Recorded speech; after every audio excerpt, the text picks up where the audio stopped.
रुग्णांना नवसंजीवनी देणारं आणि शेकडो जीव वाचवणारं भंडारा मेडिकल कॉलेज स्वतः सध्या ऑक्सिजनवर असल्याचा धक्कादायक प्रकार समोर आलाय।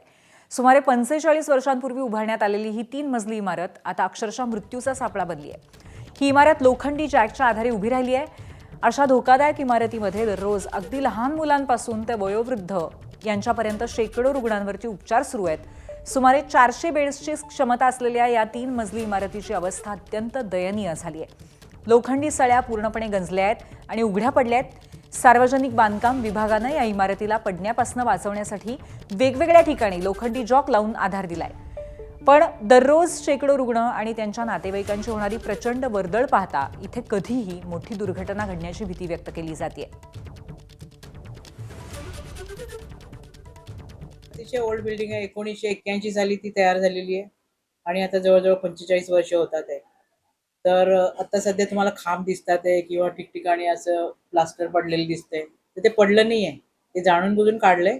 जे पडणारा भाग होता ना तो त्यांनी म्हणजे सुरक्षिततेच्या दृष्टीने पीडब्ल्यूडीने तो काढलेला आहे सिलिंगचे। आणखी ते खांब लावले ते स्ट्रक्चरल ऑडिटसाठी लावले। ते स्ट्रक्चरल ऑडिट एक दीड महिन्यामध्ये कंप्लीट होईल आणि 1-1.5 महिन्यानंतर ते प्लास्टरिंगचं कामही करतात। प्रशासनाला विचारलं की इथं आता का सुरू आहे, तर त्यांनी आम्हाला सांगितलं की इथं आता स्ट्रक्चरल ऑडिट सुरू आहे आणि त्या स्ट्रक्चरल ऑडिट करून आपण या बिल्डिंगला रिनोव्हेट करत आहोत। पण आमची हीच मागणी आहे की या बिल्डिंगला रिनोव्हेट करण्यापेक्षा तुम्ही या बिल्डिंगला पूर्ण, कारण या बिल्डिंगला 45 वर्ष झालेले आहेत आणि या 45 वर्षानंतर ही बिल्डिंग तशी जीर्ण अवस्थेत झालेली आहे। म्हणून आमची सरकारला हीच मागणी आहे की हिला रिनोव्हेट न करता या बिल्डिंगला पूर्णतः पाडून घ्या आणि नवीन रुग्णालय या ठिकाणी बांधा, हीच आमची सरकारला मागणी आहे। बिल्डिंगला बाज बल्ले लावून अशी आपण जे गरीब लोक उभे करतात ना तसे त्याप्रमाणे हे लावून ठेवलं आहे।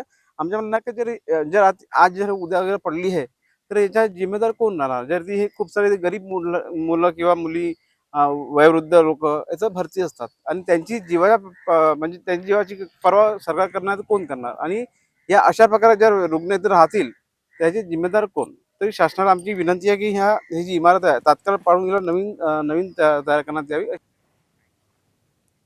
या रुग्णालयाची काँग्रेस खासदार प्रशांत पडोळे यांनी पाहणी केली, तसंच या गंभीर परिस्थितीवरती त्यांनी संतापही व्यक्त केलाय। भंडाऱ्याचा मेडिकल कॉलेज हा दयनीय अवस्थेमध्ये आहे, जीर्ण अवस्थेमध्ये आहे, ऑक्सिजनवर आहे। त्या बिल्डिंग मध्ये पेशंट ट्रीटमेंट घेतोय की मरायला जातोय हा एक प्रश्नचिन्ह निर्माण झालेला आहे। लोकांच्या अंगावर स्लॅब पडतोय, बीम पडतोय, त्यासाठी पीडब्ल्यूडी डिपार्टमेंटने 360 जाग बल्ल्यात इथं लावले आहे जेणेकरून ते बिल्डिंग अस्तित्वात राहायला पाहिजे।